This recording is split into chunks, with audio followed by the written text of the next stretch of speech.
ద్వితీయోపదేశకాండ 31వ అధ్యాయం 7-8 వాక్యాలు. మరియు మోషే యెహోషువను పిలిచి, నీవు నిబ్బరము కలిగి ధైర్యంగా ఉండుము,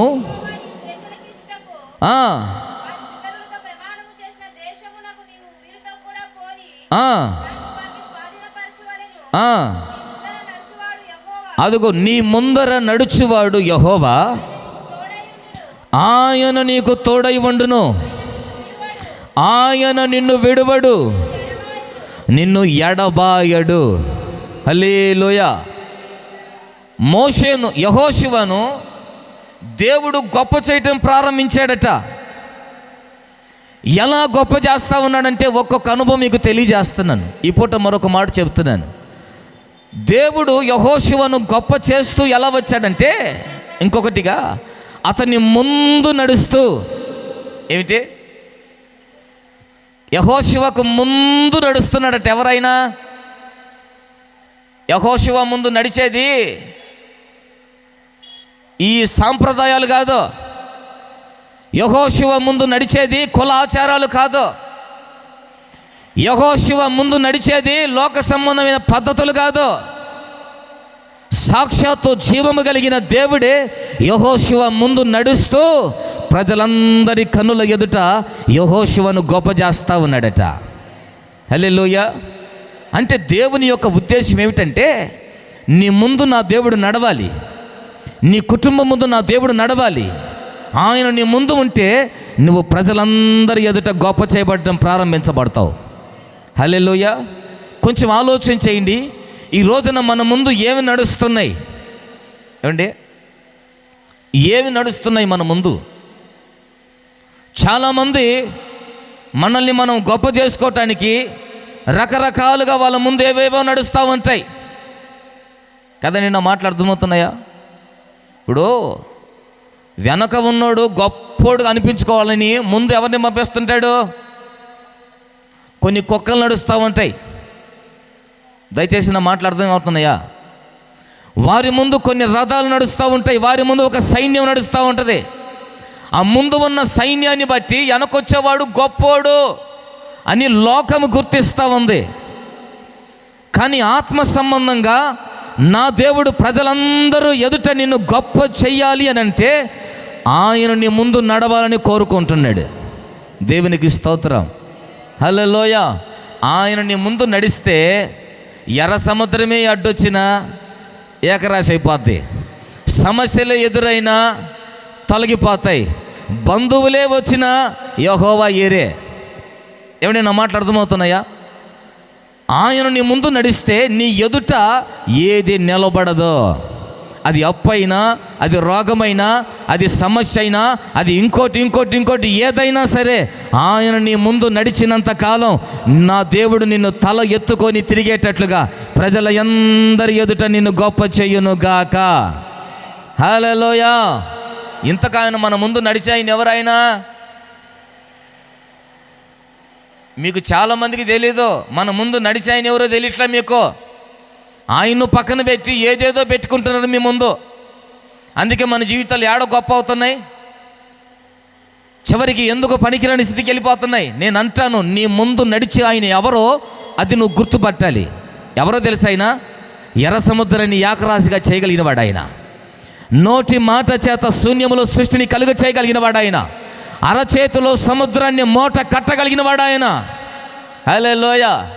ఏమంటే నా మాట అర్థమవుతున్నాయా? ప్రపంచంలో ఎవడో అరచేతుల్లో నీటిని మూట కట్టగలిగిన వాడు ఎవడైనా ఉన్నాడా? ఉన్నారా? కానీ నేను అంటాను, నిన్ను గొప్ప చేసే దేవుడు అంత సమర్థత కలిగిన వాడు ఆయన. హల్లెలూయా. ఆయన నీ ముందు నడుస్తూ నిన్ను గొప్ప చెయ్యాలని ప్రభు కోరుకుంటున్నాడు. యెహోషువ ఎంత గొప్పగా ఎట్లా మారాడు? ఏమండి, ప్రజలందరి ఎదుట ఆ ఘనత, ప్రజలందరి ఎదుట విలువ, ప్రజలందరి ఎదుట ఆ దైవ సంబంధమైన మహిమ కలిగిన ఘనత ఎలా వచ్చిందంటే, యెహోషువ ముందు జీవము కలిగిన సైన్యములకు అధిపతి యెహోవా నడుస్తూ ఉన్నాడట. హల్లెలూయా. ఈ రోజున నీ ముందు నడవాల్సింది రోగాలు కాదు, అప్పులు కాదు, సమస్యలు కాదు. నా ప్రభు నడవాలి నీ ముందు. ఆయన నీ ముందు నడిస్తే నువ్వు అడుగుపెట్టిన ప్రతి ప్రజల కనుల ఎదుట నువ్వు గొప్పగా నువ్వు దీవించబడతావు. ఇంతకీ యెహోషువ ముందు దేవుడు నడవటానికి ఇతనిలో ఏమి చూశాడు అది చెప్తాను నేను ఈ పూట. ఇప్పటికే యెహోషువ గురించి చాలా అనుభవాలు మనం నేర్చుకున్నాం. ఇంకొక 2 అనుభవాలు చెప్తాను ఈ పూట. యెహోషువ ముందు దేవుడు నడవటానికి, అతన్ని ప్రజలందరి ఎదుట గొప్ప చేయటానికి కారణం ఏమిటి? ఏమి చూశాడు అతనిలో అని అంటే, ఇప్పుడు చదవండి బైబిల్లో మీకు ఒక మాట చూపిస్తాను. నిర్గమకాండం 33వ అధ్యాయం 11వ వాక్యాన్ని చదువుకుందాం.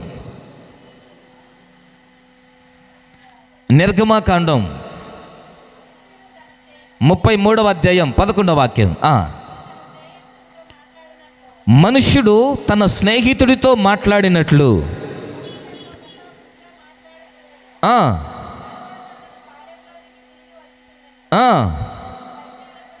అతని పరిచారకుడును నూను కుమారుడైన యెహోషువ అను యవనస్తుడు గుడారములో నుంచి వెలుపలికి రాలేదు. అమ్మా అంతేనా? ఓకే, అక్కడ రాసింది నూను కుమారుడైన అతని పరిచారకుడు. నా మాటలు అర్థమవుతున్నాయా? పరిచారకుడు. పోయిన వారం మీకు చెప్పాను, అతడు గుడారములో నుంచి బయటికి రాలేదు అంటే అర్థం ఏంటంటే అతడు గుడార నివాసి అని గత కాలంలో చెప్పాను. ఈ పూట అదే మాటలు ఇంకొక మాట దాగి ఉంది. అదేమిటంటే ఈ యెహోషువ ఎలాంటి వాడంటే నమ్మకమైన పరిచారకుడు. ఏమిటి?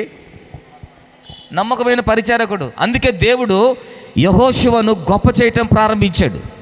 నా మాటలు అర్థమవుతున్నాయా? పరిచర్యకి గొప్ప చేయటానికి ఏంటయ్యా సంబంధం అంటారా? బైబిల్లో మీకు ఒక ఆనవాలు చూపిస్తాను. ఒక రోజున శిష్యులందరూ ఒక చోట సమకూడి వాళ్ళల్లో వాళ్ళే అనుకుంటున్నారట, మనందరికిలో గొప్పోడు ఎవరంటే పేతురు అన్నయ్య. ఎందుకో అందరికంటే ముందు వచ్చిండు యేసుప్రభు, పేతురు కాడికి పోయిండు. మనందరికంటే గొప్పోడు పేతురు అంటాడు. ఈలోపు ఇంకొక ఆయన అంటాడే, పేతురు ఎట్టయితాడో, యేసుప్రభుకు దగ్గర ఉండి నడిచింది ఎవరు? నేను గొప్ప అని అంటాడు. ఇంకొక ఆయన అంటాడు, ఏ రోజైనా యేసుప్రభు మీ మెడ మీద పడి ముద్దు పెట్టుకోండా ఉండే, నన్ను మెడ మీద బట్టి నన్ను ముద్దు పెట్టుకొని ప్రియుడా అని పిలిచాడు కాబట్టి నేనే గొప్పని. ఏమండి, అవునా కదా? అప్పుడప్పుడు మన సంఘాల్లో కూడా కొంతమంది అంటుంటారు, మీ అందరికంటే నేనే గొప్పని. ఎందుకో? మీ అందరికంటే పెద్ద తపేలా నేనే తెచ్చా కాబట్టి. ఇది మందిరంలో అన్నం వండుకోవటానికి పెద్ద గిన్నె నేను తెచ్చాను కాబట్టి మీ అందరికంటే గొప్పని నేనే. ఈలోపు ఇంకొక ఆమె ఏమంటుంది తెలుసా? మీ అందరికంటే నేను గొప్ప. ఎందుకో? సాపలేసి కుర్చీలేసి పరిచింది ఆవిడే. నేను బరసుకోపోతే ఈరోజు మీరు ఎట్ట కూర్చున్నట్టు. ఏమండి, నా మాట అర్థమవుతుంది? నేను లోకంలో చెప్పట్లా, దేవుని బిడ్డల సంగతి నేను చెప్తున్నాను. లోకంలో చాలామంది నేను గొప్ప అంటే నేను గొప్ప, నేను గొప్ప అంటే నేను గొప్ప ఇట్లా అనుకుంటూ ఉన్న సందర్భంలో యేసయ్య వచ్చాడంట. అక్కడికి వచ్చి, ఏందిరాబ్బాయి మీ పంచాయతీ ఏంది అని అంటే, ఏమి లేదు చూడు స్వామి, మా వాళ్ళు పేతురన్నే కదా గొప్ప, ఆయనే కదా, ఆయన దగ్గరికే కదా నువ్వు ముందెళ్ళి పేతురు దగ్గరికి వెళ్ళి నువ్వు చెప్పింది అని ఆయన అంటే, అప్పుడు యేసయ్య ఏమన్నాడు తెలుసా? మీలో ఎవడైనా గొప్పవాడు అవ్వాలని కోరుకుంటే వాళ్ళకి ఒక పని అప్పగించబడింది. ఏమిటంటే చదవండి, లూకాసు వార్త 22వ అధ్యాయం 24, 25 వాక్యాలు చదువుతారా? 26 వాక.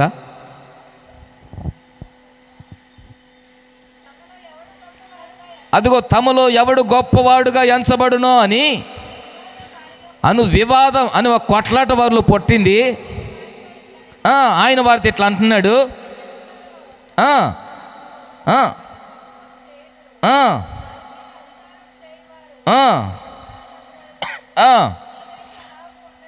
మీరైతే అట్లా ఉండకూడదు. ఎదుగో మీలో గొప్పవాడు చిన్నవాని వలెను, అధిపతి పరిచారకుడు వలెను ఉండాలి. హల్లెలూయా. ఏమండి, యేసుప్రభు వచ్చి అంటాడు, ఒరే మీలో ఎవడైనా గొప్పోడుగా నేను ఉండాలని అనుకుంటే అందరి మీద సూపర్వైజర్గా ఉండి పని చేయించేవాడు కాదు గొప్పోడు. అది లోకం అంటది. మీ అందరి మీద నేను యజమానిగా ఉంటాను, నా కింద మీరు పని చేయండి, నేను గొప్ప అని అంటదంట లోకం. కానీ ఆత్మ సంబంధంగా దేవుని యొక్క రాజ్యములో గొప్పడెవడు అని అంటే అందరి కింద పరిచారకుడై తగ్గించుకొని ఏ వ్యక్తి అయితే ఉంటాడో అతడు గొప్పడట. హల్లెలూయా. నా మాట్లాడమవుతుంది. అందుకే యేసుప్రభు ఏం చెప్పాడు తెలుసా? మీ అందరి కాళ్ళు నేను కడుగుతా, మర్యాదగా నీ కాళ్ళన్నీ ప్లేట్లు పెట్టని కడుగుతానన్నాడట. ఏమిటి నా మాట అర్థమవుతున్నాయా? అందరికంటే యేసయ్య తగ్గించుకొని పరిచర్య చేశాడు కాబట్టి ఈరోజు ప్రపంచములో అందరికన్నా నా దేవుడు గొప్పడుగా ఉన్నాడు. హల్లెలూయా. మరి సంఘములు అందరికన్నా నువ్వు గొప్పడుగా మారాలంటే, నీ ప్రాంతములు అందరికంటే నువ్వు గొప్ప చేయబడాలంటే, అందరికంటే ఎక్కువగా నువ్వేం చేయాలి తెలుసా? తగ్గించుకొని ఏం చేయాలి? నువ్వేమన్నా చేయి చెప్తా, కానీ ఇది మాత్రం చెప్పక అంటారు మనోళ్ళు. ఏంటి? నువ్వేమన్నా చేయి పాస్టర్ గారు, తగ్గించుకొని యాడ్ చేస్తాం అండి. ఇప్పుడు నేనున్నాను, దేవుడు మిమ్మల్ని ఆశీర్వదిస్తాడు, గొప్పలుగా చేస్తాడు. ఆమేన్, హల్లెలూయా అన్నారు. మరి గొప్పోడుగా చేయాలంటే నేను ఒక పరిచయం చెప్తా, చేస్తారా అంట. చెప్పు, ఏం చేయాలో చెప్పు అంటారు. నేనేమంటానంటే, మీ అందరిలో నేనే గొప్పగా ఉండాలి అని నువ్వు అనుకుంటున్నావు కదా, నువ్వేం చేయాలో తెలుసా? ఉదయాన్నే వచ్చి బాత్రూములు శుభ్రంగా కడిగేయాలని చెప్తా. మీరు ఎవరు చేస్తారు? ఏమంటే నా మాటలు అర్థమవుతున్నాయా? షాపులు ఎవరైనా వేస్తారండి, మందిరం ఎవరైనా ఊడుతారు, బాత్రూమ్లు ఎవరు కడుగుతారు? అంటే అందరికంటే తగ్గించుకునే పని అదే. నా మాట అర్థమవుతున్నాయా? అందరూ చేయలేరు. అబ్బా, మీకు విషయం చెప్పమంటారా? ఈరోజు వయసులో నేను చిన్నోన్నైనా మీ అందరికంటే నేను గొప్ప స్థితిలో ఉన్నాను. ఏది? నా మాట అర్థమవుతున్నాయా? ఆత్మ సంబంధంగా.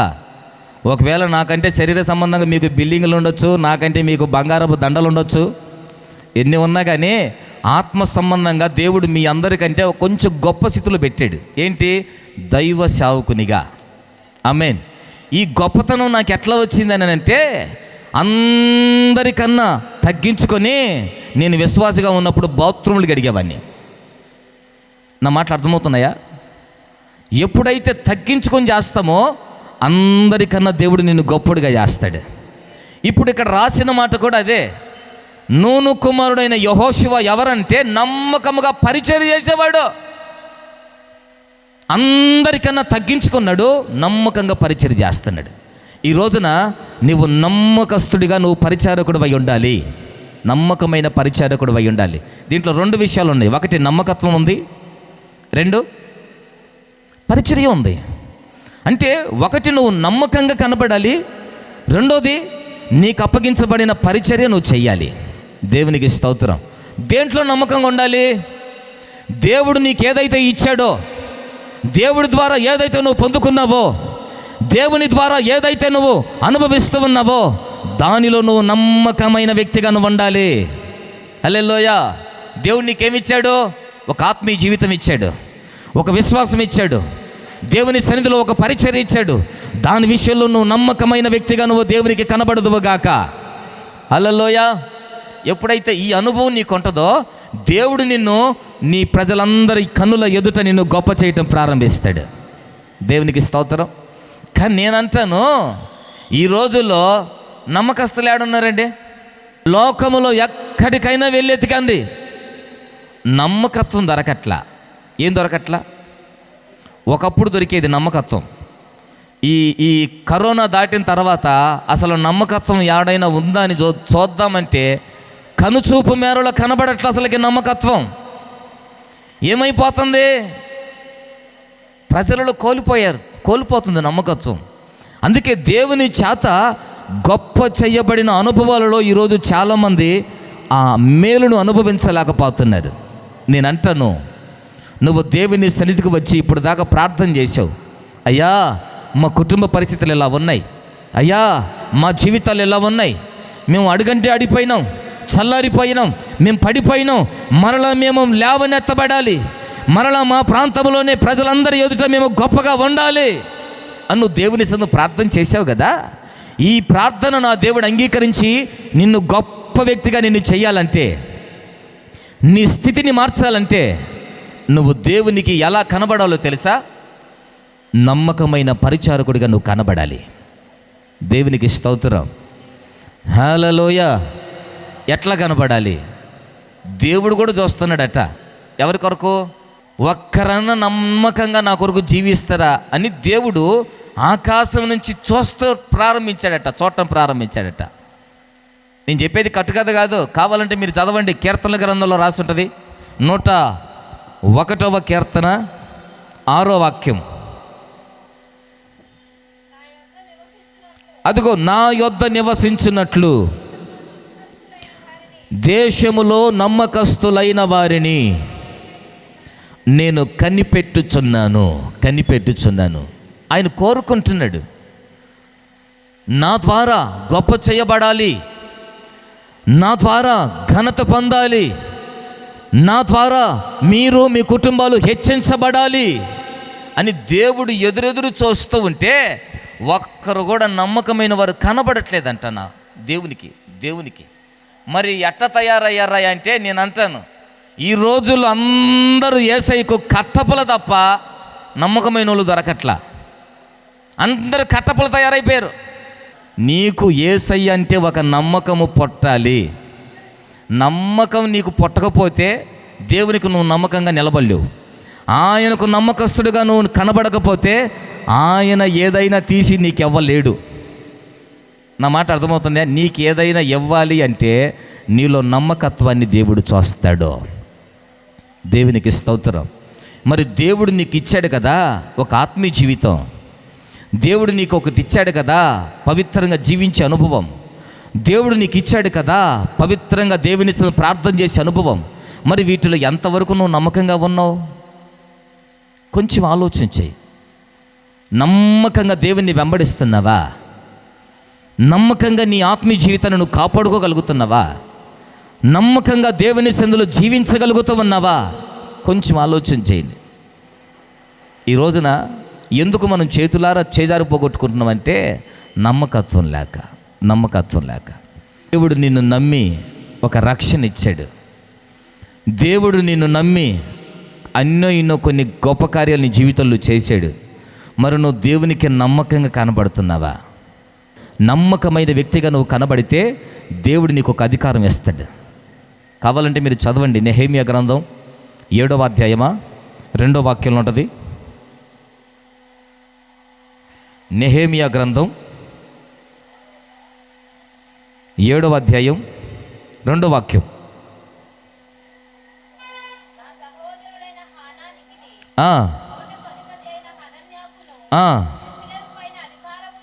అదిగో యెరూషలేము పైన అధికారం ఇచ్చి తిని, అదిగో హనన్య నమ్మకమైన మనుష్యుడు, అందరికంటే ఎక్కువగా దేవుని యందు భయభక్తులు కలిగినవాడు. ఇక చాలు. నమ్మకమైన వానికి మెండైన దీవెనలు, నమ్మకమైన వానికి ఒక అధికారం ఇవ్వబడుతుంది. ఏ అధికారం? నీ సమస్యలపైన ఒక అధికారం, నీ రోగాలపైన ఒక అధికారం, నీ కుటుంబంలో చెలరేగుతూ ఉన్నటువంటి అసమాధానాల మీద నీకు ఒక అధికారం. కానీ ఈ రోజున నా ప్రభు నీకు అధికారం ఇవ్వాలని చూస్తున్నాడు. కానీ నీలో ఏమీ లేదంటే నమ్మకత్వం లేదు.